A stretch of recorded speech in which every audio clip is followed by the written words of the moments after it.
मित्रों नमस्कार। मैं हूं विजेंद्र। आप देख रहे हैं द डायलॉग का खास शो। इस खास शो में हम बात करेंगे उत्तर प्रदेश सरकार के। उत्तर प्रदेश सरकार ने मिलावट के खिलाफ उन्होंने जंग छेड़ दी है। बाबा है कि मानते नहीं। बाबा मतलब योगी जी। रोज एक नए फैसले, और वो फैसला भी एकदम बुलडोजर नुमा। सुप्रीम कोर्ट ने पिछले दिनों बुलडोजर चलाने पर रोक लगा दी। रोक क्या लगी? सुप्रीम कोर्ट डाल डाल तो योगी जी पात पात। उन्होंने कहा देखो बुलडोजर तो नहीं चलाएंगे,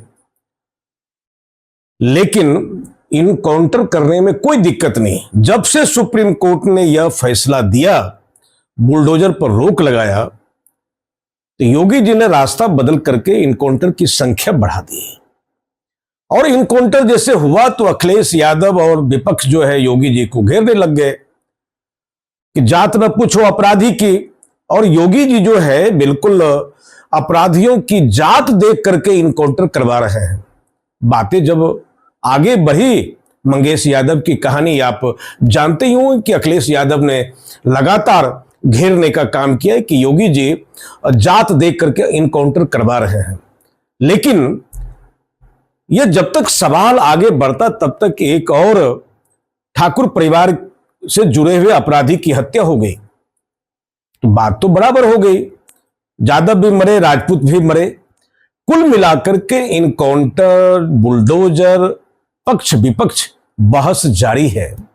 फिलहाल बात इस शो में करेंगे कि इस इनकाउंटर, इस बुलडोजर के अलावे जो योगी सरकार का नया फरमान है कि अब मिलावट की कहानी उत्तर प्रदेश में नहीं लिखी जाएगी। मतलब ढाबे, पिछले दिनों सावन में आपने देखा कि नेम प्लेट का पॉलिटिक्स चला कि सारे दुकानदार अपने नाम की तख्ती लगाओ। तो वह जो फरमान था, उस फरमान में तो केवल यह था कि जातीय स्पष्ट हो जाए, धर्म स्पष्ट हो जाए, यह दुकान किस धर्म के लोगों की दुकान है, यह दुकानदार मुसलमान है कि हिंदू है। जो पूर्ववर्ती फरमान थे श्रावणी मेला के दौरान जब कांवड़ यात्रा थी, कि कांवड़ मार्ग में कांवड़ियों को यह स्पष्ट हो जाए कि यह दुकान हिंदू की है, मुसलमान की है। देश में काफी बवाल मचा और सुप्रीम कोर्ट ने उस पर भी रोक लगा दिया। उस पर रोक लगा, फिर ताबड़तोड़ बुलडोजर की कहानी शुरू हो गई और उसके बाद उस पर भी रोक लग गया। फिर इनकाउंटर की संख्या बढ़ गई उत्तर प्रदेश में। कोई दिन ऐसा नहीं है कि 2-3 इनकाउंटर ना होता हो। तो बिल्कुल इनकाउंटर किंग हो गए हैं और इस पर एक बहस बाद में करेंगे। लेकिन जो नया फरमान है कि योगी जी ने कह दिया है कि उत्तर प्रदेश में मिलावट की कहानी को हम सुनना नहीं चाहते हैं, और हिदायत जारी कर दिया कि होटल मालिक या वहां काम करने वाले लोग हाथ में ग्लव्स बांध करके भोजन परोसें और खाने के टेबल को सीसीटीवी से जोड़ें, ताकि व्यवस्था को यह पता चले कि कहां मामला गड़बड़ है। पिछले दिनों मित्रों कहानी आई थी कि जो सेब बेचे जाते हैं वो थूक से उसको चमकाया जा रहा है। पिछले दिनों गाजियाबाद में आपने कहानी देखी होगी कि जूस में एक दुकानदार पेशाब मिला करके कस्टमर को बेच रहे थे। ऐसे कुंठित लोग। अब ये पेशाब मिला करके जूस बेचना ना तो कुरान कहता है, ना इस्लाम के कोई पैगंबर कहते हैं कि भैया तुम पेशाब मिला करके हिंदुओं को तुम जूस पिला दो। लेकिन कहानी घटी, और कहानी घटने के बाद जो है उसकी गिरफ्तारी भी हुई, और मुझे लगता है कि 12 सितंबर को उसकी गिरफ्तारी हुई। सहारनपुर की घटना और गाजियाबाद की घटना, और सहारनपुर में आपने देखा कि किस तरह से रोटी में थूक लगाए जा रहे हैं। इस प्रकार की बहुत सारी घटनाएं थी। निश्चित रूप से एक घृणा का माहौल, यह कौन कर रहा है, क्यों कर रहा है, किसी साजिश के तहत कर रहा है, या अपमानित करने के लिए कर रहा है, या फिर उसके भीतर जो कुंठा है उस कुंठा को अभिव्यक्त करने के लिए इस प्रकार के लोगों द्वारा कारनामे किए जा रहे हैं। फिलहाल योगी जी ने एक्शन लिया है कि खास करके जो फूड कंट्रोल डिपार्टमेंट है उसको भी सजग और सावधान किया है कि लोक स्वास्थ्य से सावधान, ध्यान से देखिएगा, उन्होंने हिंदू स्वास्थ्य की बात नहीं कही है, योगी जी ने लोक स्वास्थ्य की बात की है। लोक स्वास्थ्य से लोक में हिंदू भी आता है और मुसलमान भी आता है। यह अलग अलग नहीं है कि हिंदुओं के हेल्थ की चिंता योगी जी को ज्यादा है और मुसलमानों की हेल्थ की चिंता नहीं है, लेकिन जिस प्रकार की घटनाएं घटी हैं और उस घटना को देख करके अब एक हाइजीनिक चीजें, खास करके साफ सुथरी चीजें यह लोगों को सुलभ हो, मुहैया हो, इसकी चिंता सरकार की हुई है। ये बड़ी बात है क्योंकि पूरे देश में मिलावट के खिलाफ एक आवाज उठी है। मिलावट के खिलाफ चारों तरफ से एक जंग की तैयारी है और पकड़े भी जा रहे हैं और आम लोग सजग भी हैं। सरकार को रिपोर्ट भी आम लोग कर रहे हैं कि देखिए यहां मिलावट की कहानी हो रही है, तमाम प्रकार की चीजें। मुझे लगता है कि योगी जी के इस फैसले में यहां भी लोग मिलावट देख रहे हैं कि योगी जी कुछ भी फैसला करते हैं तो इनके फैसले में कुछ न कुछ मिलावट होता है। मिलावट वह हिंदू और मुसलमान का, अब कोई सामान मिला दे, कोई अपद्रव्य मिला दे, कोई चर्बी मिला दे, कोई थूक मिला दे, पेशाब मिला दे, मिला वह भी रहे। लेकिन योगी जी के फैसले में भी मिलावट है।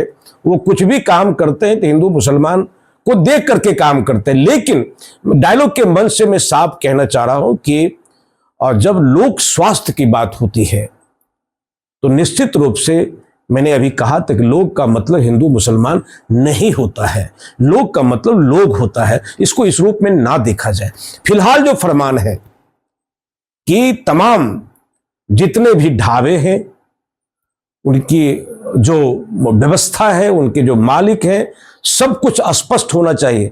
भोजन का प्रकार क्या है, भोजन में क्या क्या मिला रहे हैं, यह सब कुछ भी लिखिए कि कैसी सामग्री आप लोगों को परोस रहे हैं। ये तमाम चीजें जो राजनीतिक खबरें हैं, जो सरकारी फैसले हैं, आप कह सकते हैं कि दिस इज गवर्नमेंट एक्टिविज्म, एक सरकारी सक्रियता है। निश्चित रूप से उत्तर प्रदेश की सरकार अगर इस दिशा में प्रयास कर रही है, इस दिशा में कोई कदम उठाया तो निश्चित रूप से इसका स्वागत करना चाहिए। मित्र, सवाल यहां यह है कि यह जो परिस्थिति बन रही है कि अब तो लोग बाजार का खाना कभी कभी खाते थे, लोग घर में भोजन करते थे, बाजार घूमने जाते थे। अब तो घर का मतलब हो गया, घर तो शौचालय है, घर का मतलब भोजनालय नहीं है। अब लोग घर का मतलब शौच करने के लिए जाते हैं, फ्रेश होने जाते हैं, भोजन करने नहीं जाते। बहुत तेजी से परिस्थिति बदल रही है। परिस्थिति तो बदल रही है। घर का मूल्य, जो मैं कहा कि घर का मूल्य केवल शौचालय है, भोजनालय नहीं है, घर का महत्व तो कम हो रहा है। तो इस स्थिति में जब लाइफ स्टाइल इस तरह का हो जाए और आपका पूरा का पूरा जीवन बाजारों उन्मुख हो जाए, बाजार के बिना आपका काम नहीं चले, बाजार गए बिना आपका मन नहीं लगे, बाजार ने घेर रखा है, आपके बाहर भी बाजार की गिरफ्त है और आपके भीतर में भी बाजार की गिरफ्त है। जब बाजार इतना प्रभावी हो तो निश्चित रूप से व्यवस्था को भी सक्रिय होना चाहिए।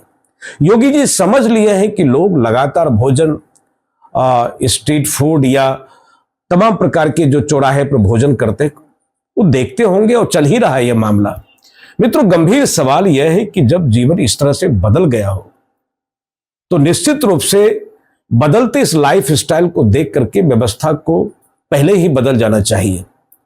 दुर्भाग्य यह है कि जूता आजकल एयर कंडीशन में बिकता है, लोहे का सामान और खासकर सैनिटेशन के सामान वह एयर कंडीशन रूम में बिकते हैं, और साग सब्जी रोटी तरकारी दाल जाकर के देखिए जहां ठेला लगते हैं तो वहां जो है बगल में नालियां हैं, बदबू है।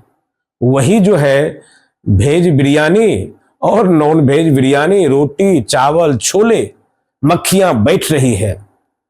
शरीर को उसी हाथ से नोच रहे हैं, उसी हाथ से परोस रहे हैं। पूरे गंदगी का आलम है। भूखा व्यक्ति क्या न करे, कम पैसे में भी भोजन मिलता, नाला पर बैठ के खा रहे हैं। सवाल यह योगी जी के फैसले से यह है कि निश्चित रूप से व्यवस्था को देखना चाहिए, खुले में सब्जी ना बिके, हाइजीनिक सब्जी बिके, हाइजीनिक भोजन बिके और लोगों को बेहतर भोजन मुहैया हो। इस तरफ सरकार ने ध्यान दिया है तो निश्चित रूप से स्वागत करना चाहिए।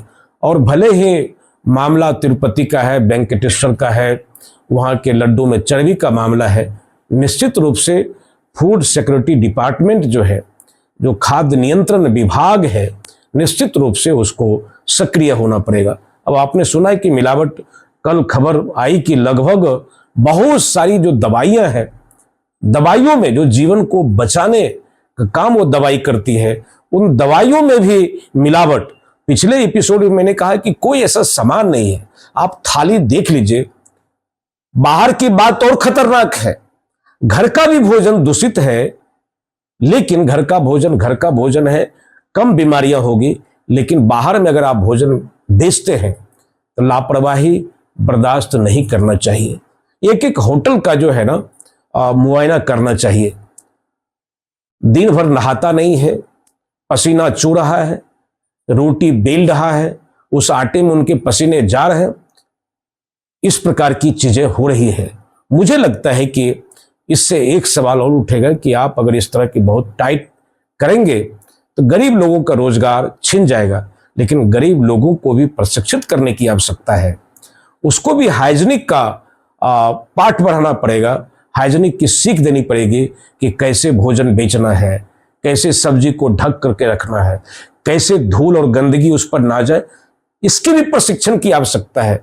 निश्चित रूप से गरीब आदमी ठेला पर लेकर के जाता है, साइकिल पर भी वो पापड़ी चाट, क्या क्या पापड़ी छोले बेचता साइकिल पर। वो छोटा सा स्टोव लगा हुआ है, छोले उसके गर्म हो रहे हैं और क्या कहते हैं, और एक कनस्तर है कैरियर पर लगा हुआ, उसमें कुछ सामग्री है, चाट पापड़ी जो है वो बेचते हैं और परिवार चलाते हैं। सवाल गंभीर है, उनके रोटी रोजी का भी सवाल है। सरकार अचानक फैसला नहीं कर सकती है, नहीं करना चाहिए। निश्चित रूप से दोनों तरफ का, कि निश्चित रूप से छोटे छोटे जो रोजगार हैं, अब डोमिनो, पिज्जा, बर्गर के बड़े बड़े जो मॉल हैं, इसके सामने गरीब आदमी के छोले भटूरे कैसे बिकेंगे? नहीं बिकेंगे तो मरेंगे, उसके बच्चे क्या खाएंगे? यह चुनौती है। इस चुनौती को भी मीट करने के लिए, इसका मुकाबला करने के लिए एक बड़े पैमाने पर मोदी जी निश्चित रूप से साधुवाद के पात्र हैं कि उन्होंने इस देश में एक नई सफाई की संस्कृति, एक क्लीन कल्चर स्थापित करने का काम किया।